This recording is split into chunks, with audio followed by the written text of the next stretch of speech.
ಇಷ್ಟೊಂದು ದೊಡ್ಡ ಸಂಖ್ಯೆಯಲ್ಲಿ ಸೇರಿರ್ತಕ್ಕಂಥ ಆತ್ಮೀಯ ಕಾರ್ಯಕರ್ತ ಬಂಧುಗಳೇ, ಮತದಾರ ಬಂಧುಗಳೇ, ತಾಯಂದಿರೇ, ಯುವಕ ಮಿತ್ರರೇ, ಸುದ್ದಿ ಮಾಧ್ಯಮದ ಎಲ್ಲ ಗೆಳೆಯರೇ, ಇವತ್ತು ನಿಮ್ಗೆಲ್ಲ ಗೊತ್ತಿದೆ, ಈ ತಿಂಗಳು 26ನೇ ತಾರೀಕು ಚಾಮರಾಜನಗರ ಲೋಕಸಭೆಗೆ ಚುನಾವಣೆ ನಡೀತಾ ಇದೆ.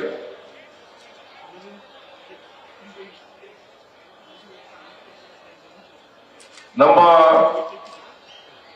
ಎದುರಾಳಿ ಬಿಜೆಪಿ ಮತ್ತು ಜೆಡಿಎಸ್ ಅವರಿಬ್ಬರು ಕೂಡ ಈ ಚುನಾವಣೆಯಲ್ಲಿ ಹೊಂದಾಣಿಕೆಯನ್ನು ಮಾಡಿಕೊಂಡು ನಮ್ಮ ವಿರುದ್ಧವಾಗಿ ಚುನಾವಣೆ ನಡೆಸ್ತಾ ಇದ್ದಾರೆ. ಕಳೆದ ವಿಧಾನಸಭಾ ಚುನಾವಣೆಯಲ್ಲಿ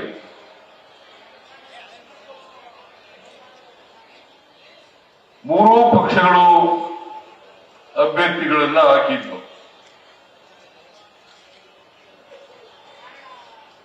ನಾವು ಕಳೆದ ವಿಧಾನಸಭಾ ಚುನಾವಣೆಯಲ್ಲಿ 43% ಮತವನ್ನು ಪಡೆದು 136 ಸ್ಥಾನಗಳನ್ನ ಗೆದ್ದು 136 ಸ್ಥಾನಗಳನ್ನ ಗೆದ್ದು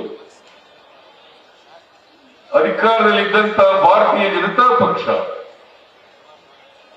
ಕೇವಲ 66 ಸ್ಥಾನಗಳನ್ನ ಗೆದ್ರು. ಜನತಾದಳ ಸೆಕ್ಯುಲರ್ ಅಂತ ಹೇಳ್ಕೊಳ್ತಕ್ಕಂಥ ಪಕ್ಷ ಅವರು 19 ಸ್ಥಾನಗಳನ್ನ ಗೆದ್ರು. ಈಗ ಅವರಿಬ್ಬರಿಗೂ ಈ ಚುನಾವಣೆಯಲ್ಲಿ ಭಯ ಬಂದಿದೆ.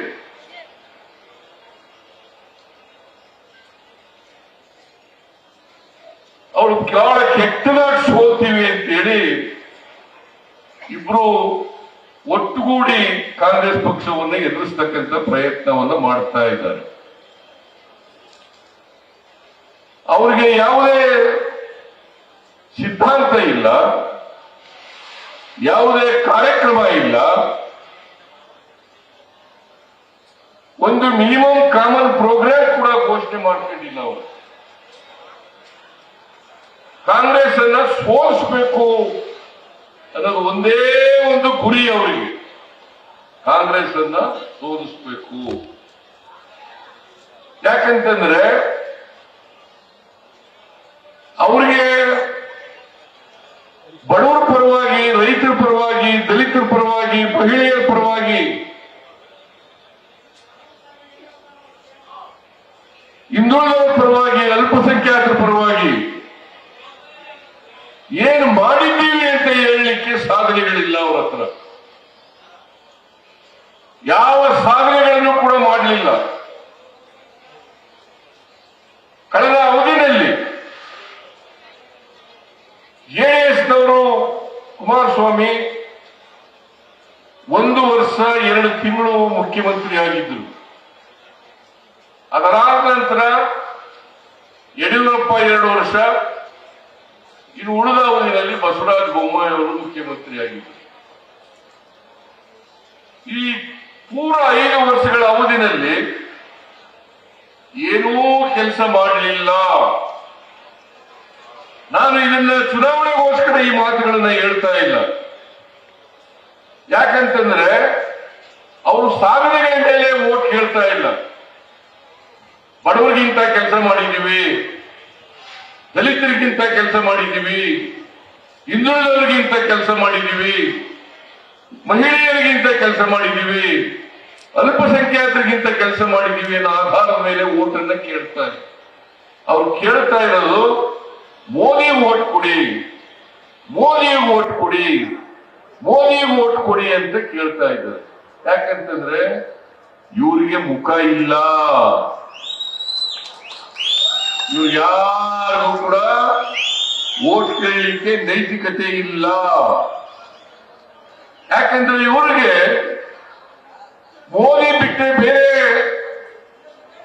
ಚುನಾವಣಾ ವಸ್ತುನೇ ಇಲ್ಲ ಇವರಿಗೆ. ಮೋದಿ ವೋಟ್ ಕೊಡಿ, ಮೋದಿ ವೋಟ್ ಕೊಡಿ. ನೀವು ಯೋಚನೆ ಮಾಡಬೇಕು. ಮೋದಿಯವರು ಕೇಂದ್ರದಲ್ಲಿ 10 ವರ್ಷಗಳಿಂದ ಪ್ರಧಾನಮಂತ್ರಿಯಾಗಿದ್ದಾರೆ. ಅರ್ಥಾತ್ ಎನ್ಡಿಎ ನೇತೃತ್ವದ ಪ್ರಧಾನಮಂತ್ರಿ ನರೇಂದ್ರ ಮೋದಿಯವರು ಈ ದೇಶದ ಪ್ರಧಾನಮಂತ್ರಿಯಾಗಿ 10 ವರ್ಷಗಳಲ್ಲಿ ಏನು ಹೇಳಿದ್ರು, ಏನು ಮಾಡಿದ್ದಾರೆ, ಇದನ್ನ ತಾವೆಲ್ಲರೂ ಕೂಡ ಪರಿಶೀಲನೆ ಮಾಡಬೇಕು ಅಂತ ಹೇಳಿ ನಿಮ್ಮಲ್ಲಿ ಅತ್ಯಂತ ಕಳಕಳಿಯಿಂದ ಮನವಿಯನ್ನು ಮಾಡಲಿಕ್ಕೆ ಬಯಸ್ತಾ ಇದ್ದೇನೆ. ಅವರು ಏನ್ ಹೇಳಿದ್ರು? ವಿದೇಶದಲ್ಲಿ ಕಪ್ಪು ಹಣ ಇದೆ, ಆ ಕಪ್ಪು ಹಣ ತಂದ್ಬಿಡ್ತೀನಿ ನಾನು. 6 ತಿಂಗಳಲ್ಲಿ ಪ್ರತಿ ಒಬ್ಬರ ಮನೆಗೆ 15 ಲಕ್ಷ 15 ಲಕ್ಷ 15 ಲಕ್ಷ ಅವರ ಅಕೌಂಟ್ಗೆ ಹಾಕ್ಬಿಡ್ತೀನಿ ಅಂತ ಹೇಳಿದ್ರು. ಹಾಕಿದ್ರ? ನರೇಂದ್ರ ಮೋದಿ ಅವರು ಹಾಕಿದ್ರ? ಮತ್ತೆ ಯಾಕೆ ನರೇಂದ್ರ ಮೋದಿ ಮುಖ ನೋಡ್ಕೊಂಡು ಓಟ್ ಹಾಕ್ಬೇಕು? ರೈತರ ಆದಾಯ 5 ವರ್ಷಗಳಲ್ಲಿ ದುಪ್ಪಟ್ಟು ಮಾಡ್ತೇನೆ ಅಂತ ಹೇಳಿದ್ರು. ಮಾಡಿದ್ರ? ರೈತರೆಲ್ಲ ನೆಮ್ಮದಿಯಾಗಿದ್ದಾರ? ರೈತರ ಆದಾಯ ದುಪ್ಪಟ್ಟಾಯ್ತಾ? ಆಗ್ಲಿಲ್ಲ. ವರ್ಷಕ್ಕೆ 2 ಕೋಟಿ ಉದ್ಯೋಗಗಳನ್ನು ಸೃಷ್ಟಿ ಮಾಡ್ತೇನೆ. ಸೃಷ್ಟಿ ಮಾಡಿದ್ರ? ಯುವಕರಿಗೆ, ಈ ದೇಶದ ಯುವಕರು ಮೋದಿ ಮೋದಿ ಮೋದಿ ಅಂತ ಹೇಳಿ ಅವ್ರ ಗಂಟಲೆಲ್ಲ ಹೋಯ್ತು ಪಾಪ. ಆದ್ರೆ ಇವತ್ತಿನವರಿಗೆ 20 ಕೋಟಿ ಉದ್ಯೋಗಗಳನ್ನು ಸೃಷ್ಟಿ ಮಾಡಬೇಕಾಗಿತ್ತು. 20 ಕೋಟಿನಲ್ಲಿ 20 ಲಕ್ಷ ಉದ್ಯೋಗಗಳನ್ನು ಕೂಡ ಸೃಷ್ಟಿ ಮಾಡಲಿಕ್ಕೆ ಸಾಧ್ಯ ಆಗಲಿಲ್ಲ. ರೈತರು ಬೆಳೆದಂತ ಪದಾರ್ಥಗಳಿಗೆ ಸ್ವಾಮಿನಾಥನ್ ಆಯೋಗ ಸ್ವಾಮಿನಾಥನ್ ಏನ್ ಶಿಫಾರಸು ಮಾಡಿದ್ದಾರೆ ಅದರ ಪ್ರಕಾರ ಅವರನ್ನ ಬೆಲೆಯನ್ನ ಕೊಡ್ತೇವೆ. ಸ್ವಾಮಿನಾಥನ್ ಹೇಳಿದ್ರು, ಒಂದು ಬೆಳೆ ತೆಗಿಬೇಕಾದ್ರೆ ಎಷ್ಟು ಖರ್ಚಾಗುತ್ತೆ ಅದ್ರ ಮೇಲೆ 50% ಕೊಡ್ತೀವಿ ಅಂತ ಹೇಳಿದ್ರು. ಅದ್ರ ಮೇಲೆ 50% ಅಂದ್ರೆ 100 ರೂಪಾಯಿ ಖರ್ಚು ಮಾಡಿದ್ರೆ ವ್ಯವಸಾಯಕ್ಕೆ 150 ರೂಪಾಯಿ ಕೊಡ್ತೀವಿ ಅಂತ ಹೇಳಿದ್ರು. 150 ರೂಪಾಯಿ. ಇವತ್ತಿನವರೆಗೆ ಅದನ್ನ ಜಾರಿ ಮಾಡಲಿಲ್ಲ. ಎಲ್ಲ ಆಹಾರ ಪದಾರ್ಥಗಳು, ಎಲ್ಲ ಪೆಟ್ರೋಲ್, ಡೀಸೆಲ್, ಗ್ಯಾಸ್ ಅವುಗಳ ಎಲ್ಲ ಬೆಲೆಗಳನ್ನ ಇಳಿಸ್ಬಿಡ್ತೀವಿ ಅಂತ ಹೇಳಿದ್ರು. ನಾವ್ಯಾರು ಕೇಳಿರಲಿಲ್ಲ.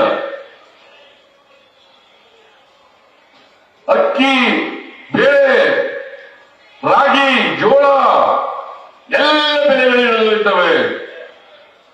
ನೀವು ಕೇಳಬೇಕು, ನರೇಂದ್ರ ಮೋದಿಜಿ ಎಲ್ಲ ಬೆಲೆಗಳು ಇಳಿದುವ? ಎಲ್ಲ ಬೆಳೆಗಳನ್ನು ಇಳಿಸಲಿಕ್ಕೆ ಪ್ರಯತ್ನ ಮಾಡಿದ್ರ?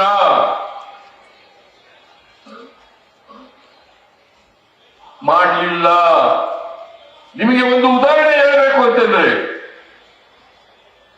2014ರಲ್ಲಿ ನರೇಂದ್ರ ಮೋದಿ ಪ್ರಧಾನಮಂತ್ರಿ ಆದಾಗ ಡೀಸೆಲ್ ಬೆಲೆ 1 ಲೀಟರ್ಗೆ 48ರಿಂದ 50 ರೂಪಾಯಿ. ಇವತ್ತು 95 ರೂಪಾಯಿ. ಪೆಟ್ರೋಲ್ ಬೆಲೆ 1 ಲೀಟರ್ಗೆ 71 ರೂಪಾಯಿ. ಇವತ್ತು 150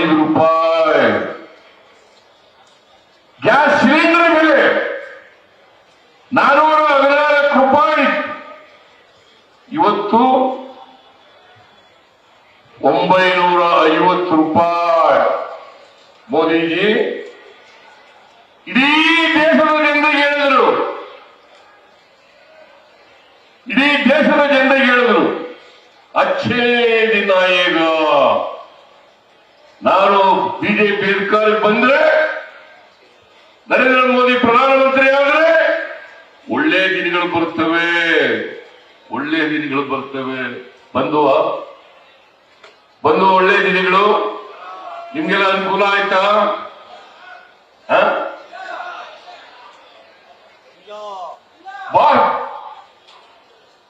ಎನ್ಡಿಎ ಸರ್ಕಾರ ಮೇಕ್ ಇನ್ ಇಂಡಿಯಾ ಮಾಡ್ತೀವಿ, ಎಲ್ಲ ಪದಾರ್ಥಗಳು ಇಲ್ಲೇ ತಯಾರಾಗಬೇಕು ಅಂತ ಮಾಡ್ತೀವಿ, ವಿದೇಶದಲ್ಲಿ ಯಾವುದನ್ನು ಕೊಂಡ್ಕೊಳ್ಳಲ್ಲ, ಆಮದು ಮಾಡ್ಕೊಳ್ಳಲ್ಲ, ನಾವೇ ತಯಾರು ಮಾಡಿ ರಫ್ತು ಮಾಡ್ತೀವಿ ಅಂತ ಹೇಳಿದ್ರು. ಇವತ್ತವರಿಗೆ ಮೇಕ್ ಇನ್ ಇಂಡಿಯಾ ಆಗ್ಲಿಲ್ಲ.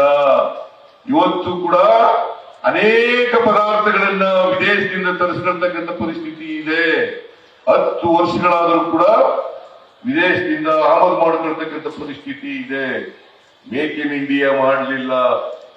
ನರೇಂದ್ರ ಮೋದಿ ಅವರು ಪ್ರಧಾನಮಂತ್ರಿಯಾಗಿ ಸಂಪೂರ್ಣವಾಗಿ ವಿಫಲರಾಗಿದ್ದಾರೆ. ಇದು ಎನ್ಡಿಎ ಸರ್ಕಾರದ ವೈಫಲ್ಯಗಳು. ಅದಕ್ಕೋಸ್ಕರ ನರೇಂದ್ರ ಮೋದಿಗೆ ಮತ್ತೆ ವೋಟ್ ಹಾಕ್ಬೇಕು. 10 ವರ್ಷ ಪ್ರಧಾನಮಂತ್ರಿ ಆಗಿದ್ದಾರೆ, ಮತ್ತೆ 10 ವರ್ಷ.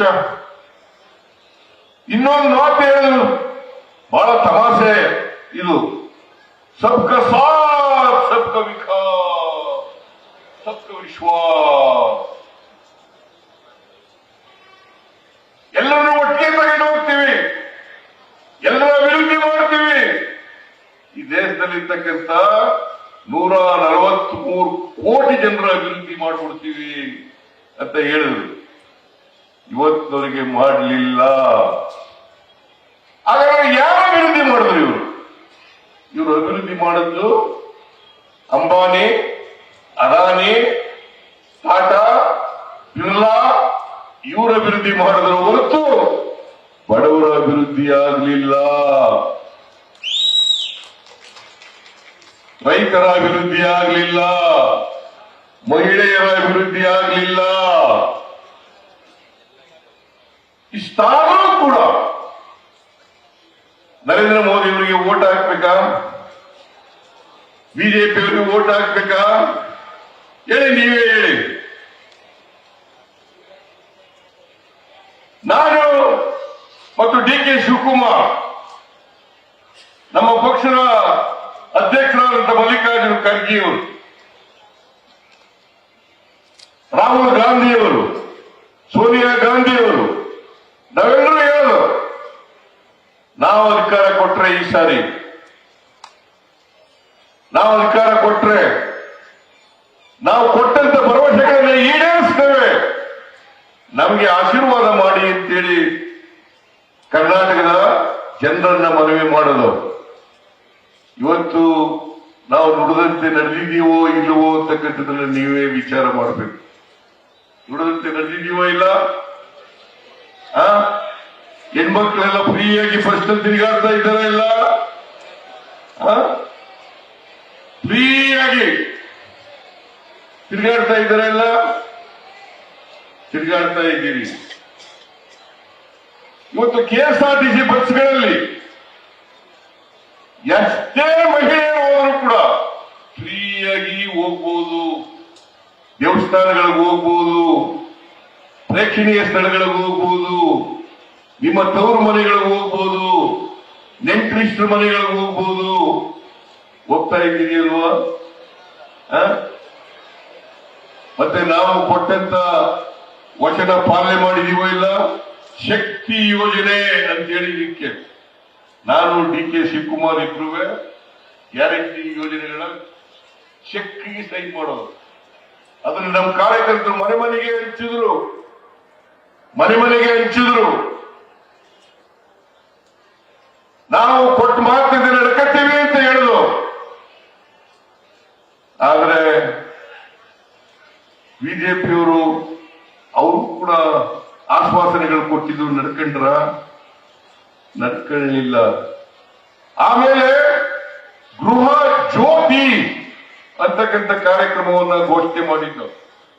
ಗೃಹ ಜ್ಯೋತಿ ಈ ಜಿಲ್ಲೆಯಲ್ಲಿ, ಚಾಮರಾಜನಗರ ಜಿಲ್ಲೆಯಲ್ಲಿ 98% ಕುಟುಂಬಗಳಿಗೆ ಫ್ರೀ ಕರೆಂಟ್ ಸಿಕ್ಕಿದೆ. ಇಲ್ಲ ಫ್ರೀ ಕರೆಂಟ್ ನಿಮ್ಗೆ ಸಿಕ್ಕಿದೆ? ಇಲ್ಲ ಫ್ರೀ ಕರೆಂಟ್ ನಿಮ್ಗೆ ಸಿಕ್ಕಿದೆ? ಇಲ್ಲ ಫ್ರೀ ಕರೆಂಟ್ ನಿಮ್ಗೆ ಹೇಳಿ ನೋಡೋಣ.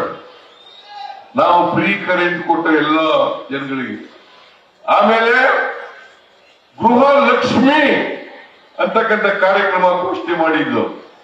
ಮನೆ ಯಜಮಾನಿಗೆ 2,000 ರೂಪಾಯಿ ತಿಂಗಳಿಗೆ ಕೊಡ್ತೀವಿ ಅಂತ ಹೇಳಿದ್ದು. ಕೊಡ್ತಾ ಇದೀವ ಇಲ್ಲ? ಕೊಡ್ತಾ ಇದೀವ ಇಲ್ಲ? ಕೊಡ್ತಾ ಇದ್ದೀವಿ. 2,000 ರೂಪಾಯಿ. ಅನ್ನಭಾಗ್ಯ ಕಾರ್ಯಕ್ರಮ, ನಾನು ಹಿಂದೆ ಮುಖ್ಯಮಂತ್ರಿ ಆಗಿರುವಾಗ ಬಡವರು 3 ಹೊತ್ತು ಊಟ ಮಾಡಲಿ ಅಂತ ಹೇಳಿ 7 ಕೆಜಿ ಅಕ್ಕಿಯನ್ನ ಫ್ರೀಯಾಗಿ ಕೊಡ್ತಾ ಇದ್ದೆ. 7 ಕೆಜಿ ಅಕ್ಕಿಯನ್ನ ಫ್ರೀಯಾಗಿ ಕೊಡ್ತಿದ್ದೆ.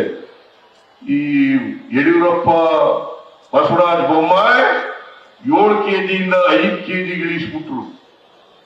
ನಾನು ಚುನಾವಣೆ ಬಂದಂತ ಸಂದರ್ಭದಲ್ಲಿ ಹೇಳಿದೆ, 5 ಕೆಜಿಗೆ ಬದಲಾಗಿ 10 ಕೆಜಿ ಕೊಡ್ತೀವಿ, 10 ಕೆಜಿ ಕೊಡ್ತೀವಿ. 10 ಕೆಜಿ ನಾವು ಕೊಡಬೇಕು ಅಂತ ದುಡ್ಡು ಕೊಡ್ತೀವಿ, ಕೊಡ್ರಿ ಅಕ್ಕಿನ ಅಂತ ಕೇಳಿದಾಗ ಕೇಂದ್ರ ಸರ್ಕಾರ, ಮೋದಿಯವರ ಸರ್ಕಾರ ಅಕ್ಕಿ ಕೊಡ್ಲಿಕ್ಕೆ ಒಪ್ಪಲಿಲ್ಲ, ಮೋಸ ಮಾಡಿಬಿಟ್ರು. ಯಾಕಂದ್ರೆ ನಾವು ಅಕ್ಕಿ ಬಡವರಿಗೆ ಕೊಡ್ತಾ ಇದ್ದೀವಿ. ಈ ಬಡವರಿಗೆ ಅಕ್ಕಿ ಕೊಟ್ರೆ ಬಡವರು ಕಾಂಗ್ರೆಸ್ ಪರ ಆಗ್ಬಿಡ್ತಾರೆ ಅಂತ ಹೇಳಿ ಅಕ್ಕಿ ಕೊಡ್ಲಿಲ್ಲ, ಅಕ್ಕಿ ದಾಸ್ತಾನು ಇಟ್ಕೊಂಡು ಕೊಡ್ಲಿಲ್ಲ. ನಾವು ಅದಕ್ಕೆ ಪ್ರತಿ ಒಬ್ಬರಿಗೆ 5 ಕೆಜಿಗೆ ಅಕ್ಕಿಗೆ ಎಷ್ಟು ದುಡ್ಡು ಆಗ್ತದೆ? 34 ರೂಪಾಯಿನಂತೆ 170 ರೂಪಾಯಿ ಪ್ರತಿಯೊಬ್ಬರಿಗೆ ಕೊಡ್ತಕ್ಕಂಥ ಕೆಲಸವನ್ನ ಮಾಡ್ತಾ ಇದ್ದೀವಿ. 170 ರೂಪಾಯಿ ಬರ್ತಾ ಇದೆಯಾ? ಇಲ್ಲ, 170 ರೂಪಾಯಿ ಬರ್ತಾ ಇದೆ.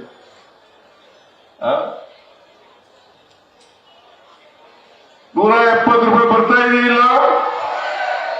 ಬರ್ತಾ ಇದೆ. ಅದನ್ನು ಕೂಡ, ಆ ಗ್ಯಾರಂಟಿನೂ ಕೂಡ ಈಡೇರಿಸಿದ್ದೀವಿ. ಯುವ ನಿಧಿ ಆಗಸ್ಟ್ ತಿಂಗಳಿಂದ ಜಾರಿ ಕೊಟ್ಟು ಅದನ್ನ ಯಾರು ನಿರುದ್ಯೋಗಿ ಪದವೀಧರರಿದ್ದಾರೆ ಅವರಿಗೆ 3,000 ರೂಪಾಯಿ ತಿಂಗಳಿಗೆ. ಎಷ್ಟು? 3,000 ತಿಂಗಳಿಗೆ. ನಿರುದ್ಯೋಗಿ ಡಿಪ್ಲೊಮಾ ಹೋಲ್ಡರ್ಗೆ 1,500 ರೂಪಾಯಿ ತಿಂಗಳಿಗೆ. ಬರ್ತಾ ಇದೆಯಾ? ಇಲ್ಲ? ನೀವೆಲ್ಲ ಇಲ್ಲಿ ಯುವಕರು ಬಂದಿಲ್ಲ ಅನ್ನೋ ಕಾರಣ ನಿರುದ್ಯೋಗಿ ಪದವೀಧರರು ಬಂದಿಲ್ಲ. ಬರ್ತಾ ಇದೆಯಾ? ವೆರಿ ಗುಡ್, ಬರ್ತಾ ಇದೆ. ಹೀಗೆ 5 ಗ್ಯಾರಂಟಿಗಳನ್ನ ಈಡೇರಿಸಿದೀವಿ. ಈ ಎಲ್ಲ ಕಾರ್ಯಕ್ರಮಗಳು ಯಾರಿಗೋಸ್ಕರ ಇರೋದು? ಮಹಿಳೆಯರಿಗೆ, ಬಡವರಿಗೆ, ದಲಿತರಿಗೆ, ಹಿಂದುಳಿದವರಿಗೆ, ಅಲ್ಪಸಂಖ್ಯಾತರಿಗೆ. ಇದು ಹೊಟ್ಟೆ ಉರಿ ಬಿಜೆಪಿಯವರಿಗೆ. ಇವ್ರಿಗೆಲ್ಲ ಕೊಟ್ಬಿಡ್ತಾ ಇದ್ದಾರಲ್ಲ, ಬಡವರು ಕೊಡ್ತಾ ಇದ್ದಾರಲ್ಲ ಅನ್ನೋ ಹೊಟ್ಟೆ ಉರಿ. ಅದಕ್ಕೋಸ್ಕರ ಸಿದ್ದರಾಮಯ್ಯ ಮೇಲೆ ಇಲ್ಲ ಸಲ್ಲದ ಆರೋಪಗಳನ್ನ ಮಾಡಲು. ಸಿದ್ದರಾಮಯ್ಯ ಹಿಂದೂ ವಿರೋಧಿ. ಇವರು ಎಷ್ಟು ಮಾರ್ಗೆಟ್ಟವರು ಅಂತಂದ್ರೆ, ನನ್ನ ಹೆಸರಿನಲ್ಲಿ ಆರ್ಟಿಕಲ್ ಸಿದ್ದರಾಮಯ್ಯ ಹಿಂದೂಗಳ ಓಟೇ ಬೇಡ ಅಂತ ಹೇಳಿದ್ರು ಅಂತ ಹೇಳುದು. ಹಿಂದೂಗಳ ಓಟೇ ಬೇಡ ಅಂತ ಹೇಳಿದ್ರು. ನಾನು ಅವ್ರು ಯಾರಾದ ಪತ್ತೆ ಹಚ್ಚಪ್ಪ, ಅವ್ರ ಮೇಲೆ ಕೇಸ್ ಹಾಕಿ ಅಂತ ಹೇಳಿದ್ದೀನಿ. ಬೇಕು ಅಂತ ಅವರೇ ಮಾಡಿರೋದು. ಎಂಥ ಸುಳ್ಳುಗಾರರು ಇವರು, ಎಂಥ ಮೋಸಗಾರರು ಇವರು. ಇವ್ರು ಓಟ್ ಹಾಕ್ತೀರಾ? ಇವ್ರು ಯಾರು ಕೂಡ ಒಂದು ಓಟ್ ಹಾಕಬಾರದು. ಈಗ ಏನ್ ಹೇಳ್ತಾ ಇದ್ದಾರೆ? ಗ್ಯಾರಂಟಿಗಳು ಲೋಕಸಭಾ ಚುನಾವಣೆ ಆದ ನಂತರ ನಿಲ್ಲಿಸ್ಬಿಡ್ತಾರೆ. ಲೋಕಸಭಾ ಚುನಾವಣೆ ಆದ ನಂತರ ನಿಲ್ಲಿಸ್ತಾರೆ.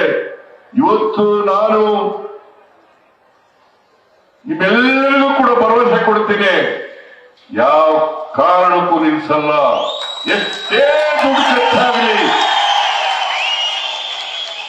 ಎಷ್ಟೇ ದುಡ್ಡು ಖರ್ಚಾಗಲಿ, ಶಕ್ತಿ ಯೋಜನೆ, ಗೃಹ ಜ್ಯೋತಿ, ಗೃಹ ಲಕ್ಷ್ಮಿ, ಅನ್ನಭಾಗ್ಯ, ಯುವ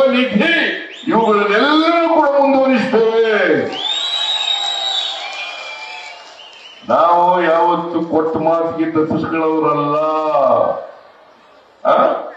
ಯಾವಾಗ ತಪ್ಪಿಸ್ಕೊಂಡಿದೀವ? ಹಿಂದೆ ನಾನು ಮುಖ್ಯಮಂತ್ರಿ ಆಗಿರುವಾಗ ಅನ್ನಭಾಗ್ಯ, ಕ್ಷೀರಭಾಗ್ಯ, ಕ್ಷೀರಧಾರೆ, ಕೃಷಿ ಭಾಗ್ಯ, ಇಂದಿರಾ ಕ್ಯಾಂಟೀನ್, ಸಾಲ ಮನ್ನಾ, ವಿದ್ಯಾಸಿರಿ, ಮೈತ್ರಿ, ಮನಸ್ವಿನಿ, ಶಾದಿ ಭಾಗ್ಯ, ಸೌಭಾಗ್ಯ ಇವೆಲ್ಲ ಈಡೇರಿಸ್ತಿಲ್ವಾ? ಭಾಗ್ಯರಾಮಯ್ಯ ಎಲ್ಲ ಈಡೇರಿಸಿದೀವಲ್ಲ. ಯಾವಾಗ ಮಾತು ತಪ್ಪಿದ್ದೀವಿ ನಾವು? ಆದ್ರೆ ಬಿಜೆಪಿಯವರು ಮಾತಿಗೆ ತಪ್ಪಿರ್ತಕ್ಕಂಥವ್ರು.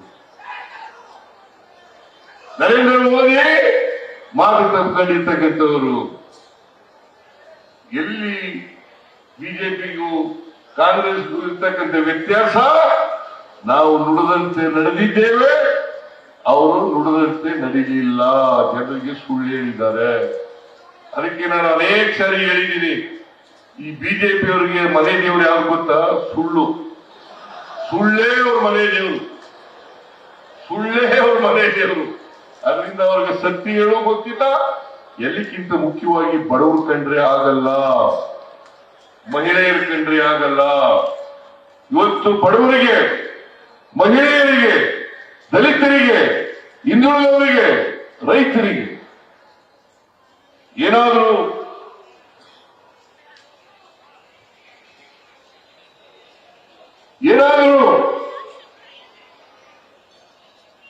ಅವರಿಗೆ ಶಕ್ತಿ ತುಂಬತಕ್ಕಂಥ, ಆರ್ಥಿಕವಾಗಿ ಸಾಮಾಜಿಕವಾಗಿ ಶಕ್ತಿ ತುಂಬತಕ್ಕಂಥ ಕೆಲಸ ಆಗ್ಬೇಕಾದ್ರೆ ಕಾಂಗ್ರೆಸ್ನಿಂದ ಮಾತ್ರ ಸಾಧ್ಯವೇ ಹೊರತು ಬಿಜೆಪಿಯಿಂದ ಸಾಧ್ಯ ಆಗ್ಲಿಕ್ಕೆ ಸಾಧ್ಯ ಆಗಲ್ಲ. ಇದನ್ನ ನೀವೆಲ್ಲರೂ ಕೂಡ ಅರ್ಥ ಮಾಡ್ಕೋಬೇಕಾಗ್ತದೆ. ಈಗ ನಾವು ಸರ್ಕಾರದಲ್ಲಿದ್ದಾಗ, ಹಿಂದೆ ಸರ್ಕಾರದಲ್ಲಿದ್ದಾಗ ಪರಿಶಿಷ್ಟ ಜಾತಿ, ಪರಿಶಿಷ್ಟ ವರ್ಗದವರಿಗೆ ಈ ಜಿಲ್ಲೆಯಲ್ಲಿ ಜಾಸ್ತಿ ಪರಿಶಿಷ್ಟ ಜಾತಿ, ಪರಿಶಿಷ್ಟ ವರ್ಗದವರು ಇದ್ದಾರೆ. SCP TSP ಆಕ್ಟ್ ಮಾಡಿದವರು ಯಾರು? ಸಿದ್ದರಾಮಯ್ಯ.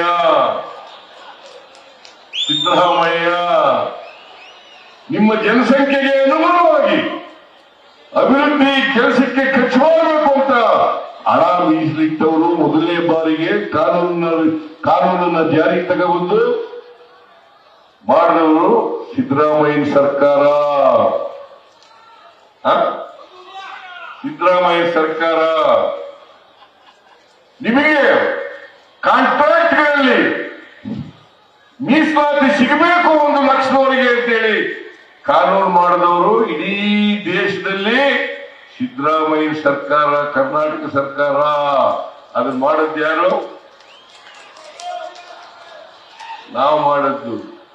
ಪ್ರಮೋಷನ್ ನಲ್ಲಿ, ಬಡ್ತಿನಲ್ಲಿ ಮೀಸಲಾತಿ ಕಾಯ್ದೆಯನ್ನು ಜಾರಿಗೆ ತಗೊಂಡವರು ಸಿದ್ದರಾಮಯ್ಯ ಸರ್ಕಾರ.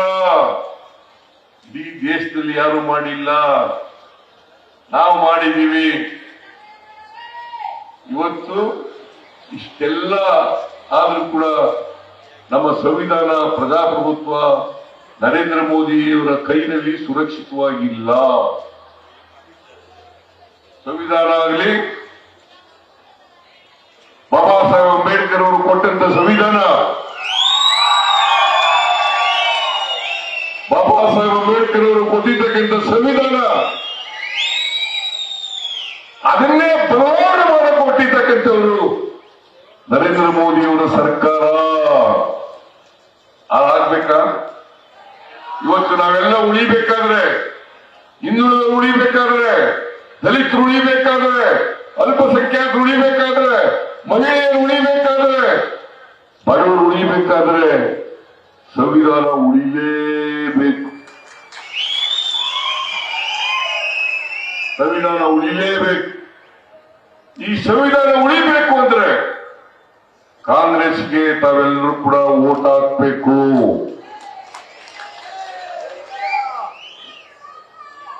ಕಾಂಗ್ರೆಸ್ಗೆ ವೋಟ್ ಹಾಕಬೇಕು.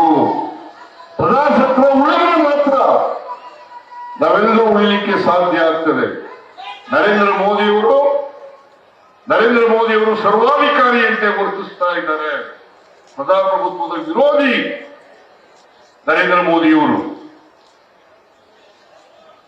ಯಾಕಂದ್ರೆ ಅವರು ಹಿಟ್ಲರ್ನ ಸಿದ್ಧಾಂತದಲ್ಲಿ ನಂಬಿಕೆ ಇಟ್ಕೊಂಡಿರ್ತಕ್ಕಂಥವರು ನರೇಂದ್ರ ಮೋದಿ.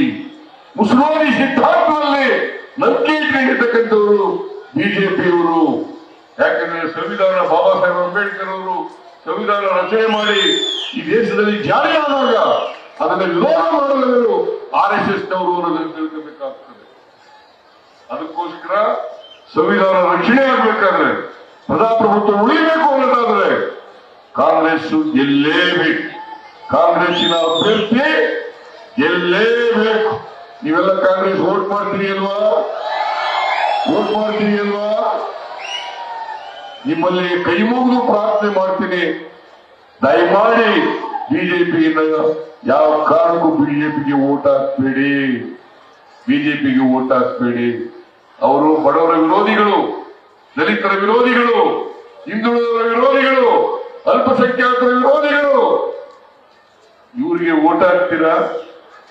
ಮಹಿಳೆಯರ ವಿರೋಧಿಗಳು ವೋಟ್ ಹಾಕ್ತೀರಾ?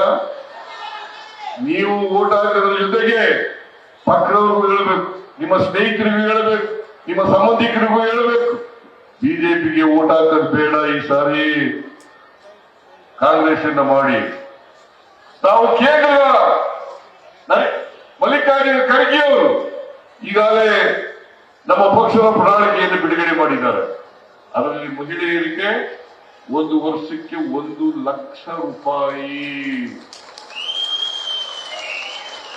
1 ವರ್ಷಕ್ಕೆ 1 ಲಕ್ಷ ರೂಪಾಯಿ.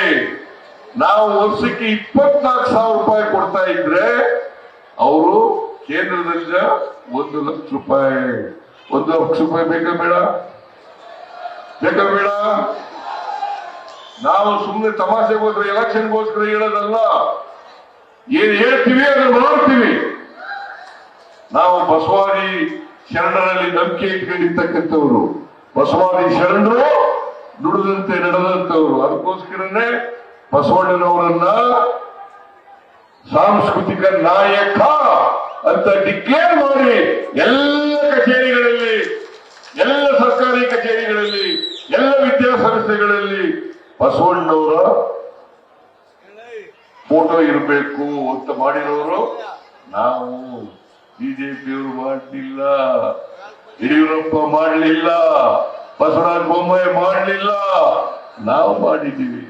ಯಾಕಂತಂದ್ರೆ ನಾವು ಕೊಟ್ಟ ಮಾತಿನಂತೆ ನಡ್ಕೊಂಡಿದ್ದೀವಿ. ಆಮೇಲೆ ರೈತರಿಗೆ, ರೈತಾಪಿ ಜನರಿಗೆ ಇವತ್ತು ಸ್ವಾಮಿನಾಥನ್ ವರದಿಯನ್ನ ಜಾರಿ ಮಾಡ್ತೀವಿ ಅಂತ ಹೇಳಿದ್ದೀವಿ. ಸ್ವಾಮಿನಾಥನ್ ವರದಿಯನ್ನ ಜಾರಿ ಕೊಡ್ತೀವಿ ಅಂತ ಹೇಳಿದ್ದೀವಿ. ಆಮೇಲೆ ಯುವಕರಿಗೆ ವರ್ಷಕ್ಕೆ 1 ಲಕ್ಷ ರೂಪಾಯಿ, 1 ವರ್ಷಕ್ಕೆ 1 ಲಕ್ಷ ರೂಪಾಯಿ ಸ್ಟೈಪಂಡ್ ಅನ್ನು ಕೊಡ್ತಕ್ಕಂಥ ಕೆಲಸವನ್ನು ಮಾಡ್ತೀವಿ. ಇದು ಯುವ ನ್ಯಾಯ ಅಂತ ಕರೀತಾರೆ. ಅದಕ್ಕೆ ಮ್ಯಾನಿಫೆಸ್ಟೋ ಅನ್ನೋದ್ರ ಬದಲು ನ್ಯಾಯ ಪತ್ರ ಅಂತಕ್ಕಂಥದ್ದನ್ನು ಕಾಂಗ್ರೆಸ್ ಪಕ್ಷ ಬಿಡುಗಡೆ ಮಾಡಿದೆ. ಕಾರ್ಮಿಕರಿಗೆ, ದಲಿತರಿಗೆ, ಹಿಂದುಳಿದವರಿಗೆ, ಮಹಿಳೆಯರಿಗೆ, ಅಲ್ಪಸಂಖ್ಯಾತರಿಗೆ ಇವರೆಲ್ಲರಿಗೂ ಕೂಡ ಇವತ್ತು ಅನೇಕ ಕಾರ್ಯಕ್ರಮಗಳನ್ನ ನ್ಯಾಯಪತ್ರದಲ್ಲಿ ಘೋಷಣೆಯನ್ನ ಮಾಡಿದ್ದೇವೆ. ಅದರಿಂದ ಕಾಂಗ್ರೆಸ್ ಪಕ್ಷದ ಮೇಲೆ ವಿಶ್ವಾಸ ಇಡಿ. ಕಾಂಗ್ರೆಸ್ ಪಕ್ಷ ನುಡಿದಂತೆ ನಡೀತದೆ, ಕೊಟ್ಟ ಮಾತಂತೆ ನಡ್ಕೊತೀವಿ. ಈಗಾಗಲೇ ನಡ್ಕೊಂಡಿದ್ದೀವಿ, ಮುಂದೇನೂ ಕೂಡ ನಡ್ಕೊಳ್ತೀವಿ ಅಂತಕ್ಕಂಥ ಮಾತುಗಳನ್ನ ನಿಮಗೆಲ್ಲ ಹೇಳಿ ನೀವೆಲ್ಲ ಬಹಳ ದೊಡ್ಡ ಸಂಖ್ಯೆಯಲ್ಲಿ ಬಂದಿದ್ದೀರಿ. ಅದಕ್ಕಾಗಿ ನಿಮ್ಮೆಲ್ಲರಿಗೂ ಕೂಡ ಧನ್ಯವಾದಗಳನ್ನ ಹೇಳ್ತಾ ಮತ್ತೊಮ್ಮೆ ನಿಮ್ಮಲ್ಲಿ ಪ್ರಾರ್ಥನೆ ಮಾಡ್ತೇನೆ. ಕಾಂಗ್ರೆಸ್ಸಿನ ಅಭ್ಯರ್ಥಿಗೆ ತಾವೆಲ್ಲ ಆಶೀರ್ವಾದವನ್ನು ಮಾಡಬೇಕು ಅಂತ ಕೇಳ್ಕೊಂಡು ನನ್ನ ಮಾತನ್ನು ಮುಗಿಸ್ತೇನೆ. ಜೈ ಹಿಂದ್, ಜೈ ಕರ್ನಾಟಕ, ಜೈ ಕಾಂಗ್ರೆಸ್. ನ್ಯೂಸ್ ಫಸ್ಟ್, ನಿರ್ಭೀತಿಯಿಂದ ನಿಮ್ಮ ಪರವಾಗಿ.